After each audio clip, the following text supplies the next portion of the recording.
Welcome to another episode of Cheers TV with your host Dan Sims and my colleague, I won't say esteemed, I do that every single week. I did say it a week, Mr. Ben Edwards. Today we are going to go for a little quick fire tour of the wines of Italy. Are you excited? I'm actually rather excited because we're going to talk about Italy, and you are known as Mr. Italy. I love Italy. I mean, how can you not like Italy? It's stunning. It's a living postcard. It's everything about it. It's the food, it's the wine, it's the culture, it's the cars, it's the women, it's the clothes. You wonder how the hell they get anything done there. It's amazing. And look, I did get married there, so I like to think of myself as an honorary Italian. But today, look, what we're going to do... Does that mean we have to use our hands a lot in this? Absolutely. The whole idea about today is that we're going to do a little quick fire tour, okay? The Venice world of Italy is incredibly confusing. It's confusing because there are so many native grape varieties that people can't even pronounce. That wine is made everywhere in Italy.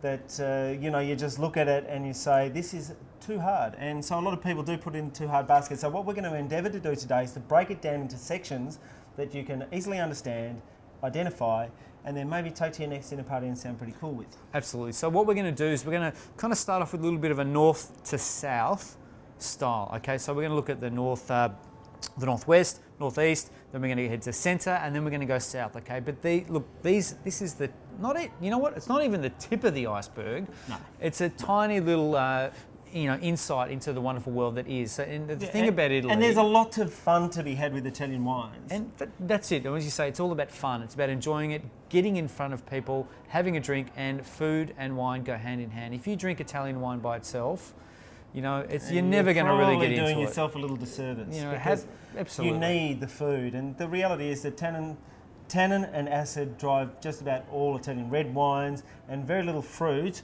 and acid drives the white wine. So it's usually about saying, well, here's a bit of food, bit of fat, bit of whatever, bit of tomato, and here's the wine that'll go with it. So let's start. Let's get it moving. Let's go up to probably the best wine growing region in all of Italy as far as I'm concerned, Piedmont. Piemonte. We're going to start with a little producer called Renato Ratti. There's three grape varieties up there you need to know about: Dolcetto, Barbera, and Nebbiolo. But this is Dolcetto, my little sweet one.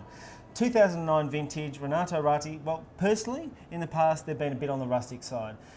And I haven't enjoyed them that much, but since 2004, they've got this whole brand spanking new Star Trek, gravity-fed, stainless steel, clean as a whistle wine-producing facility, and the wines just look fantastic. What do you think? Dolcetto, they say the little sweet one, but when we say little sweet one, we think sugar sweet, but it's not. It's more about fruit sweetness, but even within that spectrum, it's still got a little bit of a savoury, sort of a slightly drier edge, but it's the core of fruit. The brightness and freshness of this wine is so inviting. It's juicy. It's almost like somebody's just squeezed blueberries Absolutely. in there and just giving you, the perfect idea of how to describe the fruits that are in the wine. Sometimes people say to you stupid things like, how do they get the blueberries in there? Well, it's just how the wines actually react to the whole fermentation process.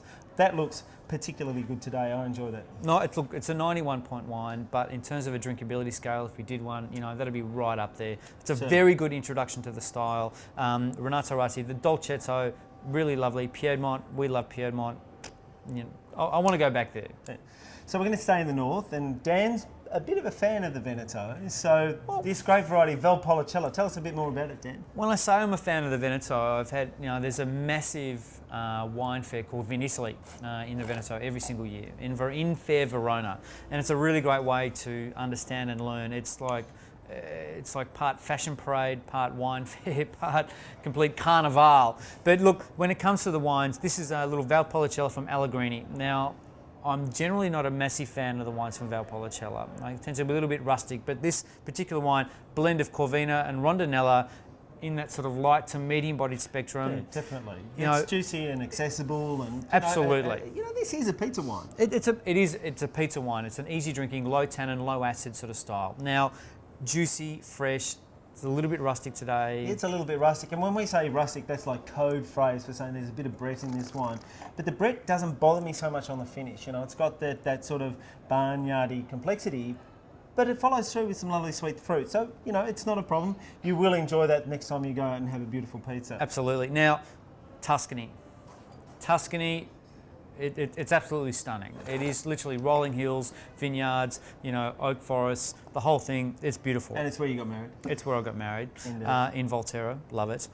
This particular one, Poggio and Tondo. This is their Chianti Superiore, made by a bit of a guru and you know, good mate of ours, Alberto Antonini. He makes wine in Argentina, in Australia, and also in Tuscany. Everywhere. Very, very good, clean sort of style. Sangiovese, you're talking about that medium-bodied, savoury, sour cherry. This is Superiore, saying a little bit more oak character to it, but it's still got a really lovely weight and structure to it. You don't really notice the oak. You never so much. notice What it. you really do notice are the savoury characteristics, and quite often a classic tasting note for Chianti might be, you know, sour cherries, but we also talk about this idea of bramble. Yep. Now, what does that really mean? Well, it's almost like the you know, fresh cut herbs and weeds and stuff that are on the side of the road. You know, almost like fern, brackeny kind of stuff. But then you have this lovely sweet core of fruit, and what it does is it drives the interest, provides texture, and also provides depth, because there's a lovely depth to this wine, and it's not particularly expensive. No.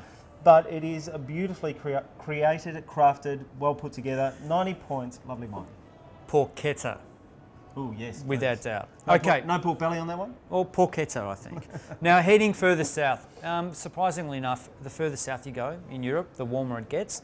This particular wine comes from Sicily. Okay, Nero d'Alvala, from a producer called Morgante. I'm trying to use my hands as much Oh yeah, as and I you're can. doing the accent very It's well. okay. I love it. I love it.